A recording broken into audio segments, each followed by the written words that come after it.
We trust our senses completely, right? But what if I told you that your brain is basically a master illusionist and it's building your entire reality from scratch? Well, today we're going to pull back that curtain. Sounds kind of weird, doesn't it?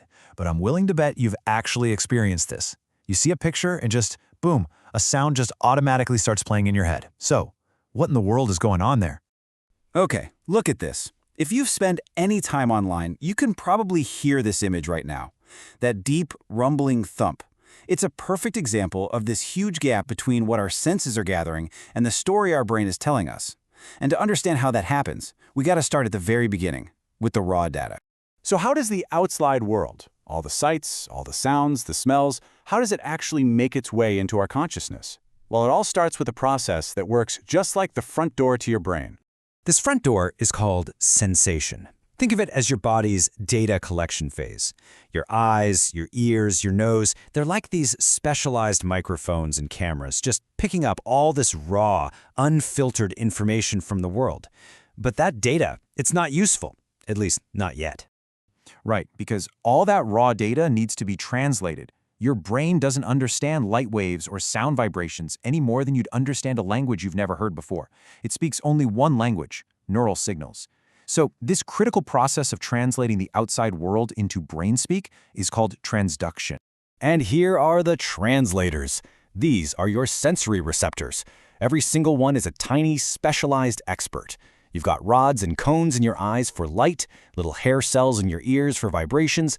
This is the biological hardware that literally turns the physical world into the electrical signals that create your reality. So our senses are constantly translating the world for us. But are they capturing everything that's out there? Oh, not even close. Turns out they have very specific and actually measurable limits. And scientists measure these limits in a couple of ways. First, you've got the absolute threshold. This is the quietest sound you could possibly hear, or the dimmest light you can see. It's the bare minimum, the line between nothing and something. Then there's the just noticeable difference.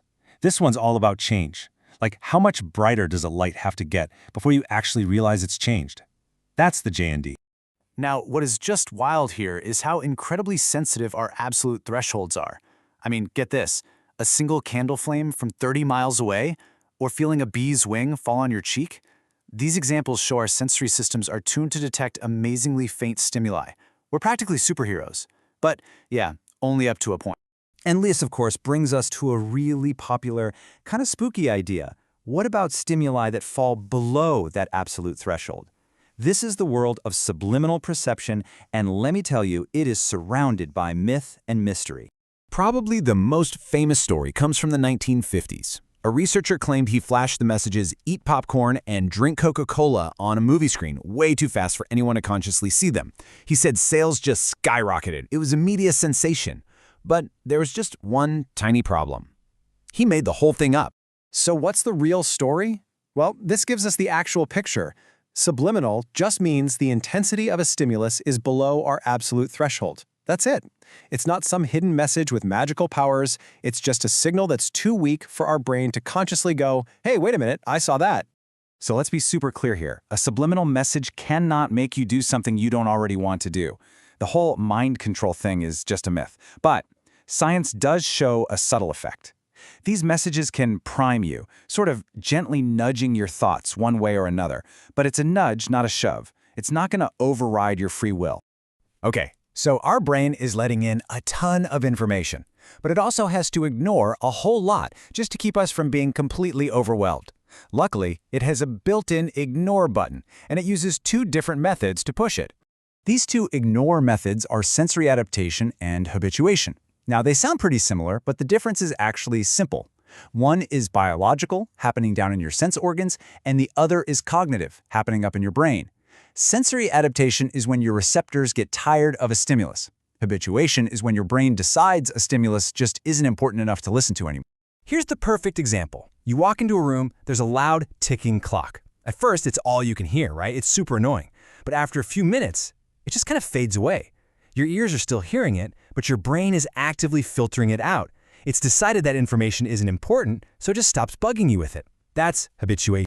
But then, on the other hand, what about the feeling of your glasses on your nose or your watch on your wrist? You don't even notice it's there until I mention it. That is sensory adaptation. The actual receptors in your skin have become less responsive to that constant pressure. They've adapted and have literally stopped sending the signal so strongly. So, let's just put it all together real quick. Sensation is your body collecting the raw data from the world. Transduction translates all that data into the language of the brain. Thresholds define the absolute limits of what you can even detect in the first place. And finally, your brain isn't just passively watching the show, it actively filters your reality, using adaptation and habituation to decide what you actually get to experience. And if you thought all that was wild, check out this final twist. For some people, these sensory wires get completely crossed in a condition called synesthesia. These people might literally taste shapes or see sounds as vivid colors. It's the ultimate proof that our perception of reality is a construction, a beautiful and sometimes very strange interpretation, not a perfect copy. And that really leaves us with a final thought, doesn't it? Your experience of the world. It isn't the world itself. It's your brain's best guess of it. A heavily filtered, translated, and edited version. So the big question is, what is your brain choosing not to show you right this very second?